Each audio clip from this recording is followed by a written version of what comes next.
Hello दोस्तों, the केसीजीएस classes में आपका स्वागत है। आज हम लोग महत्वपूर्ण अंतःस्रावी ग्रंथियों के बारे में जानकारी प्राप्त करेंगे। तो सबसे पहला, अंतःस्रावी ग्रंथियां दो प्रकार की होती हैं, एक बहिर्स्रावी ग्रंथियां, दूसरी अंतःस्रावी ग्रंथियां। ठीक है, तो सबसे पहले हम लोग पढ़ेंगे बहिर्स्रावी ग्रंथियां कौन कौन सी हैं। बहिर्स्रावी ग्रंथियां जो होती हैं यह नलिका युक्त ग्रंथियां होती हैं। यह नली के रूप में मौजूद होती हैं, ठीक है ना। और नली से इससे जो स्रावित होता है वह नलियों के माध्यम से एक स्थान से दूसरे स्थान पर पहुंचता है, ठीक है। इससे एंजाइम का स्राव होता है। इससे जो स्राव होता है वह एंजाइम होता है, जैसे लार ग्रंथियां और दुग्ध ग्रंथियां, ये सब बहिर्स्रावी ग्रंथियां होती हैं। अब हम लोग अंतःस्रावी ग्रंथियों के बारे में जानकारी प्राप्त करेंगे। अंतःस्रावी ग्रंथियां यह नलिका विहीन ग्रंथियां होती हैं। इसमें नली नहीं होता है, इसमें हार्मोन का स्राव होता है और इसमें हार्मोन का स्राव होता है। जहां अंतःस्रावी ग्रंथियों में हार्मोन का स्राव होता है, वहीं बहिर्स्रावी ग्रंथियों में एंजाइम का स्राव होता है। अंतःस्रावी ग्रंथियां हैं पीयूष ग्रंथि, थायराइड ग्रंथि, आउटू ग्रंथि, परा आउटू ग्रंथि और बहुत सारे हैं, ठीक है। तो उनके बारे में हम लोग आगे विस्तृत जानकारी प्राप्त करेंगे। सबसे पहले जो हम लोग जानकारी प्राप्त करेंगे वह है पीयूष ग्रंथि, ठीक है। पिट्यूटरी ग्लैंड इसे कहा जाता है इंग्लिश में। यह कपाल के स्फेनाइड हड्डी में स्थित होता है। यह जो होता है वह कपाल के स्फेनाइड हड्डी में स्थित होता है। इसे सेल टर्सिका कहा जाता है। इसे सेल टर्सिका कहा जाता है। इसका भार लगभग 0.6 ग्राम का होता है। इसे मास्टर ग्रंथि भी कहा जाता है। पीयूष ग्रंथि को मास्टर ग्रंथि भी कहा जाता है। एसटीएच हार्मोन पीयूष ग्रंथि से ही स्रावित होता है। एसटीएच शरीर और हड्डियों की वृद्धि हेतु जिम्मेदार होता है, ठीक है। एसटीएच की अधिकता से एक्रोमिगली रोग होता है, जिससे व्यक्ति सामान्य से बहुत अधिक बढ़ जाता है, ठीक है। और एसटीएच की कमी से बौनापन भी होता है। एसटीएच की कमी हो जाने से बौनापन का रोग आ जाता है। टीएसएच हार्मोन भी पीयूष ग्रंथि से ही स्रावित होता है, ठीक है। टीएसएच जी और जो है टीएसएच थायराइड को हार्मोन स्रावित करने हेतु प्रेरित करता है। टीएसएच हार्मोन जो होता है वह थायराइड को हार्मोन स्रावित करने हेतु प्रेरित करता है। जीटीएच हार्मोन पीयूष ग्रंथि से स्रावित होता है और यह जीटीएच हार्मोन जो होता है यह जनन अंगों के कार्यों का नियंत्रण करता है।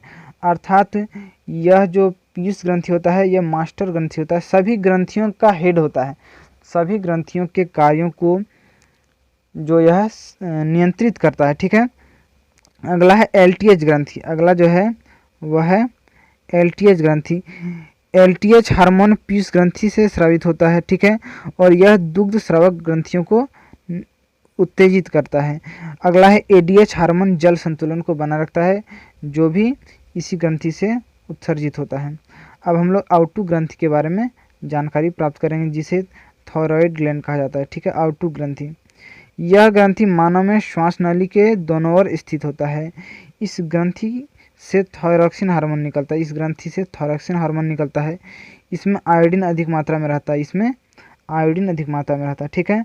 अब थायरॉक्सिन के प्रमुख कार्यों के बारे में हम लोग जानकारी प्राप्त करेंगे। थायरॉक्सिन के प्रमुख कार्य, इनके 3 प्रमुख कार्य हैं। सबसे पहला कार्य है श्वसन गति को बढ़ाना। दूसरा कार्य है शरीर की हड्डियों और बालों का विकास। तीसरा है जननांगों के कार्यों को सक्रिय रखना। ये थायरॉक्सिन के प्रमुख कार्य थे। अगला, आयोडीन की कमी से घेंघा रोग हो जाता है। आयोडीन की कमी से घेंघा रोग होता है और घेंघा रोग के कारण थायरॉक्सिन का आकार बढ़ जाता है, ठीक है। और यह गले में होता है। थायरॉक्सिन के बढ़ने से टॉक्सिक ग्वाइटर और एक्सोप्थेल्मिया होता है। टॉक्सिक ग्वाइटर और एक्सोप्थेल्मिया नाम का बीमारी होता है। ऐसी बीमारी थायरॉक्सिन के बढ़ने से होती है, ठीक है। अब हम लोग पैराथायरॉयड ग्लैंड के बारे में जानकारी प्राप्त करेंगे, परा आउटू ग्रंथि के बारे में। यह ग्रंथि आउटू के ठीक पीछे होता है। यह आउटू ग्रंथि पैराथायरॉयड जो होता है यह थायराइड के पीछे होता है। पैरा आउटू से निकलने वाला हार्मोन रक्त में कैल्शियम की मात्रा को नियंत्रित करता है। इससे जो हार्मोन निकलता है वह रक्त में कैल्शियम की मात्रा को नियंत्रित करता है। अब हम लोग जानेंगे कि अगर कैल्शियम की मात्रा बढ़ती है तो कैल्सिटोनिन हार्मोन का स्राव होता है, और अगर कैल्शियम की मात्रा घटती है तो पैराथायरॉयड हार्मोन का स्राव होता है। ठीक है, पराउटू ग्रंथि में दो तरह के हार्मोन निकलते हैं, पहला कैल्सिटोनिन हार्मोन, दूसरा पैराथायरॉयड हार्मोन। अगर कैल्शियम की मात्रा बढ़ती है तो कैल्सिटोनिन हार्मोन, और अगर कैल्शियम की मात्रा घटती है तो पैराथायरॉयड हार्मोन का स्राव होता है।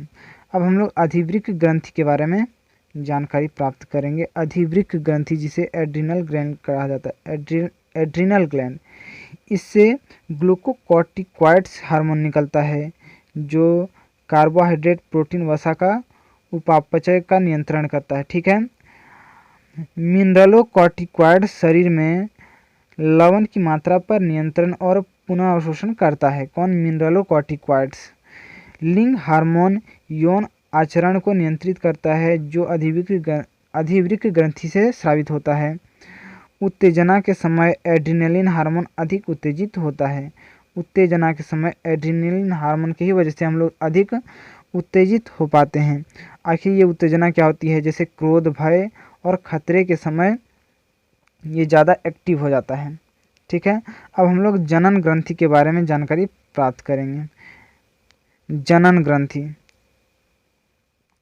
जनन ग्रंथि में सबसे पहला हम लोग जानेंगे महिलाओं के जनन ग्रंथि, जिसमें सबसे पहला एस्ट्रोजन अंडवाहिनी के परिवर्धन को पूर्ण करता है। एस्ट्रोजन जो हार्मोन है यह अंडवाहिनी के परिवर्धन को पूर्ण करता है। ठीक है, अगला है प्रोजेस्टेरोन, यह स्तनों की वृद्धि में सहायता करता है, और रिलैक्सिन गर्भाशय ग्रीवा को चौड़ा करता है ताकि ग्रंथि जो है वह है वृषण, जिसे टेस्टिस कहा जाता है।